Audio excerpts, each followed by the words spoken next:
Pinakilala na ni Realme ang bago nilang smartphone at ito si Realme Narzo 70 Pro 5G. At isa sa features niya ang air gestures at meron siyang horizon glass design. Kung gusto nyo malaman ang price nito, make sure na panoorin nyo ang buong video.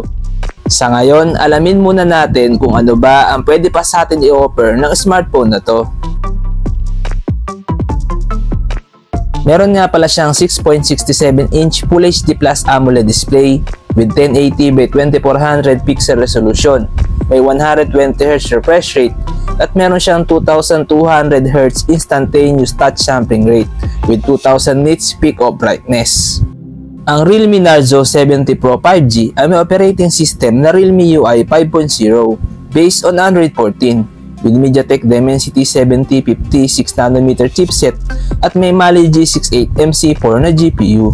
Ang smartphone na to ay may 8GB of RAM plus 8GB dynamic RAM with 128 or 256GB of internal storage at ito ay non-expandable. Ang Realme Narzo 70 Pro 5G ay may triple rear camera setup with 50MP Sony IMX890 main camera with OIS plus 8MP ultra-wide camera plus 2MP macro camera with LED flash, HDR, and panorama at may 1080p at 30fps video recording.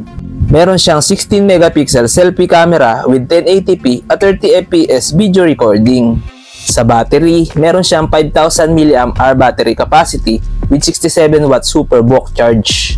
Meron siyang under-display fingerprint scanner and face unlock at ito ay may stereo speakers with high-res audio certification and dual mic noise cancellation. Sa dimensions, meron siyang 162.95 by 75.45 by 7.97mm at may timbang na 195 grams with IP54 dust and splash resistance at ito ay may dual SIM. Sa connectivity, meron siyang 5G, Wi-Fi 6, Bluetooth 5.2, GPS, GLONASS, Galileo, PDS, QZSS, headphone jack, and USB Type-C. Ngayon, dito na tayo sa kanyang price. Ang estimated price ng Realme Narzo 70 Pro 5G ay around 13,500 pesos para sa 8 plus 128GB na variant at around 14,800 pesos naman para sa 8 plus 256GB na variant. Ito ay price conversion lamang at pwede pa ito magbago kung sakaling magiging available ito sa Philippines. Ano sa tingin nyo guys? Sulit ba ang Realme Narzo 70 Pro 5G? Please comment down below.